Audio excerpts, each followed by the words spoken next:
Bonjour, bienvenue dans votre quart d'heure. Aujourd'hui, nous allons parler de la folle histoire d'une folle journée. Ne vous en faites pas, tout était logique dans ma phrase. Et je vais vous expliquer pourquoi.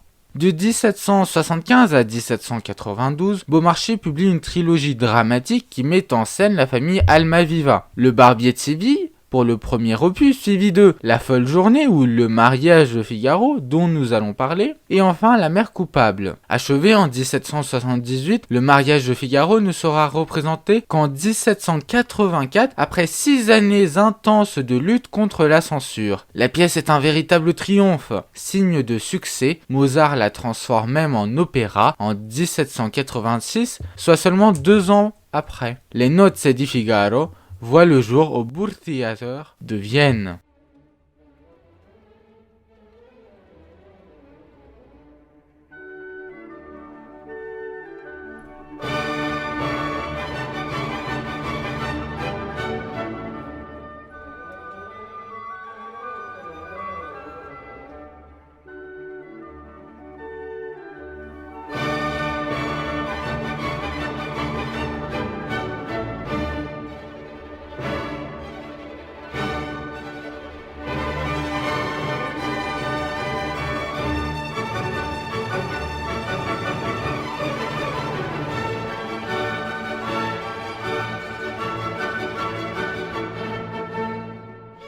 Beaumarchais.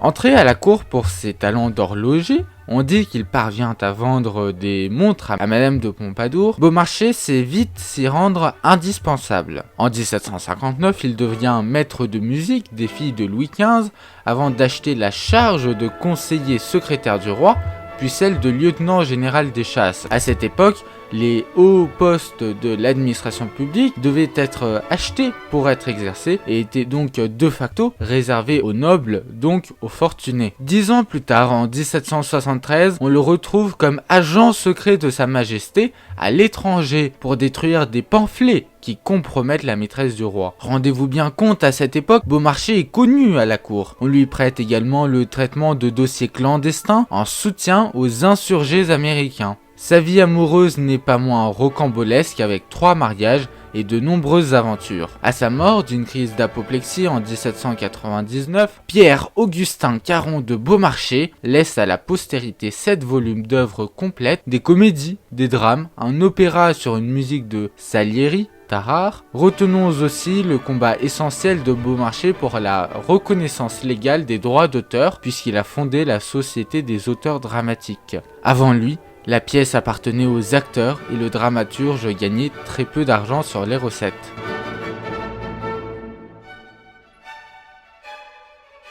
En préambule, il semble indispensable de rappeler le long parcours qui sépare la soumission d'un manuscrit à la censure de sa représentation sur la scène de la comédie française.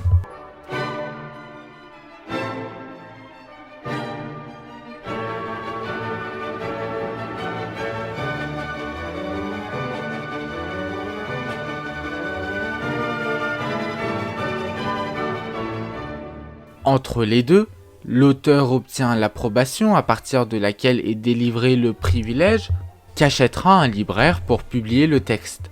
La préface du mariage de Figaro suit un parcours d'autant plus complexe qu'elle a donné plus d'humeur, s'il se peut, que la comédie elle-même, confie Beaumarchais dans la lettre qu'il adresse au roi de Suède Gustave III en lui envoyant en 1785 la belle édition du mariage de Figaro et son mémoire justificatif au roi. Au total, la pièce sera soumise à 6 censeurs et tout en faisant l'objet d'une campagne active de lecture publique, particulièrement durant l'année 1780. Au XVIIIe siècle, une œuvre doit obtenir le privilège du roi pour paraître. Pour recevoir ce précieux sésame, il ne faut pas porter atteinte au pouvoir, à la religion et à la morale. L'auteur qui est incriminé risque l'exil ou même la prison. En effet, pendant le siècle des Lumières, la littérature est une arme et les mots diffusent des idées souvent pré-révolutionnaires.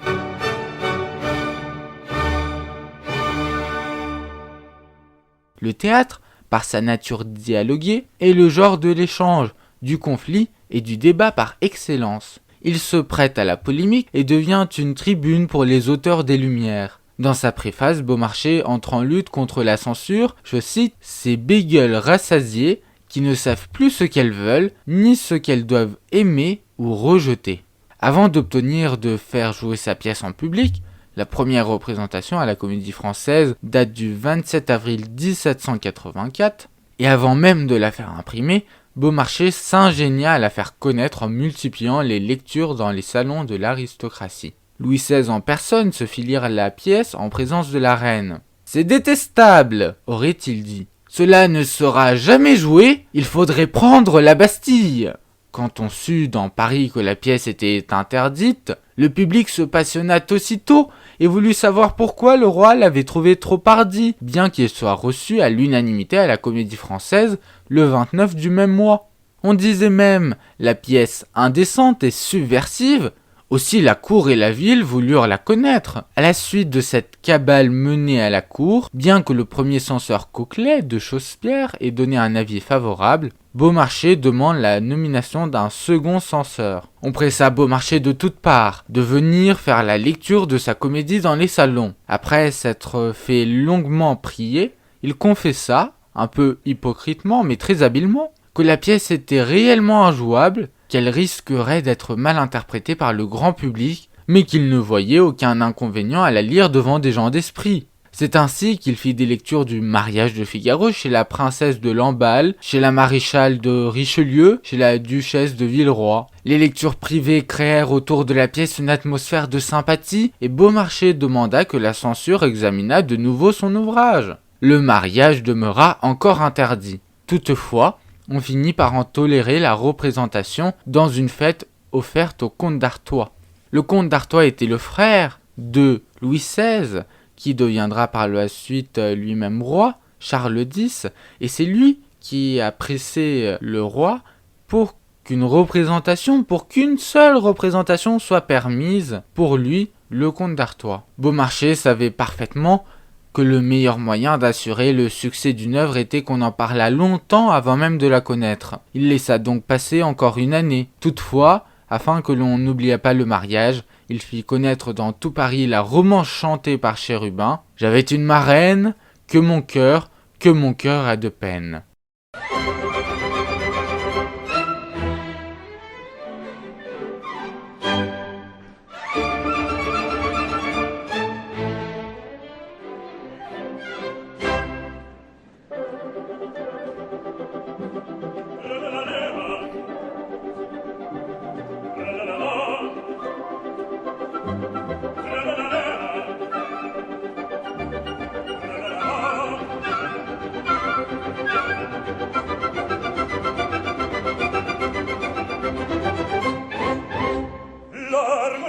Nella città largo la la la la la la la presto bottega che la magia presto la la la la la la la che bel dire che bel piacere per un barbiere di qualità bravissimo capo la la la la la la la la fortunatissimo per verità bravo la la la la la la la. La chanson eut une vogue incroyable. Beaumarchais revint à l'attaque, demanda un nouvel examen de la censure et le rapport du censeur fut cette fois positif.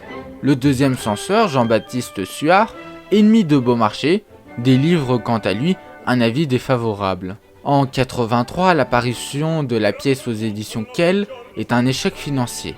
Le 13 juin, le roi fait interdire au dernier moment la représentation jouée pour son frère, le comte d'Artois. Je vous en avais parlé sur la scène du théâtre des Menus Plaisirs à Versailles, qu'il a réussi à obtenir du roi.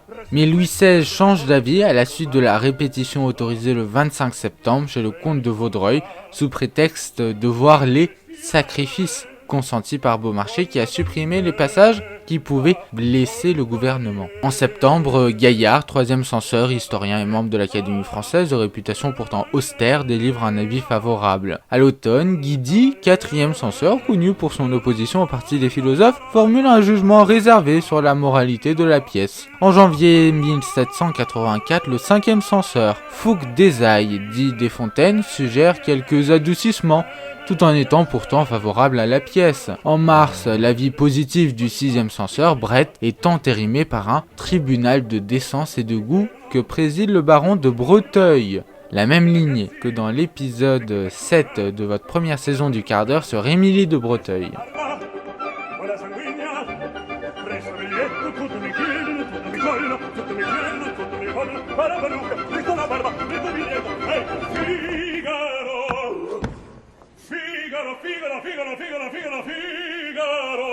En définitive, la première du mariage de Figaro à la Comédie Française le 27 avril 1784 est un triomphe que confirment les 67 représentations qui suivirent la même année. La préface, rédigée plusieurs mois après la première représentation, est insérée dans l'édition de 1785, mais au printemps, Beaumarchais commet l'erreur de répondre publiquement aux critiques publiées dans le Journal de Paris et qu'il attribue à son ennemi Suard, alors que le comte de Provence, frère du roi, en est l'auteur. Le comte de Provence n'est autre que le futur Louis XVIII, qui gouvernera à partir de 1814.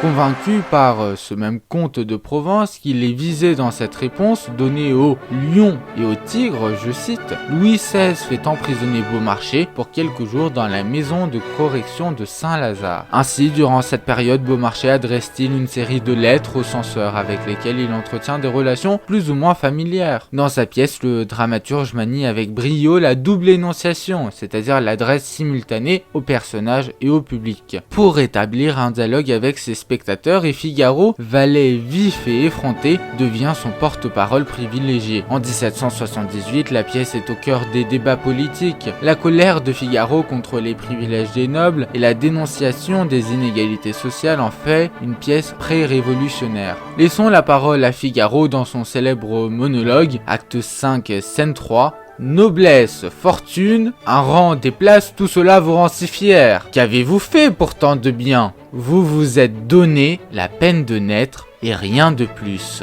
Et c'est là la force de cette pièce. Les spectateurs sont sans cesse mis dans la connivence. En 1784, après 6 semaines de remaniement imposé par la censure, l'interdiction est enfin levée. Cette première représentation du mariage de Figaro est un des souvenirs les plus connus du XVIIIe siècle. Tout Paris se pressant dès le matin au théâtre français pour assister à une comédie qui, si elle choque quelques-unes des loges, enflamme un parterre électrisé. Un vent de liberté souffle dans les esprits, mais aussi dans la forme littéraire choisie, comme en témoigne le mariage de Figaro, qui s'affranchit en partie des règles classiques du théâtre, à commencer par l'unité de ton souvent malmenée. De fait, La Folle Journée est aussi une folle histoire. Je vous rappelle que La Folle Journée est le sous-titre du titre de cette pièce de théâtre qui n'est que le mariage de Figaro. Si l'avènement du mariage entre Suzanne et Figaro, contrecarré par le comte Almaviva qui convoite sa jeune domestique et délaisse son épouse, est le fil directeur, nombreux sont les intrigues secondaires qui s'entrecroisent et constituent un canevas bien emmêlé.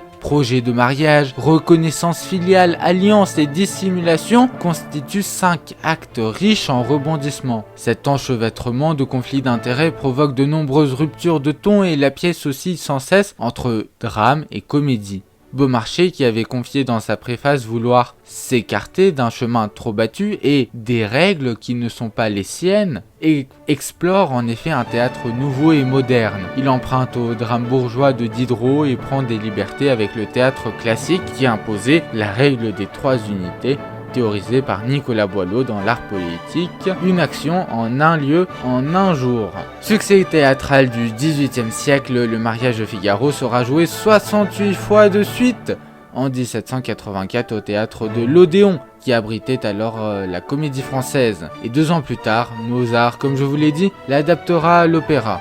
Les pièces de Beaumarchais ont eu un fort succès et toute la trilogie a été adaptée à l'opéra. Le premier opus, Le Barbier de Séville, a été repris par Rossini en 1816 qui en a fait son opéra le plus connu, et le dernier volet a été repris par Darius Milhaud en 1965, signe encore de la postérité de cette œuvre qui encore aujourd'hui est très appréciée par l'ensemble des citoyens et des lycéens de France et de Navarre. Très bel après-midi à tous, j'espère que vous avez apprécié cet épisode du podcast. À la semaine prochaine.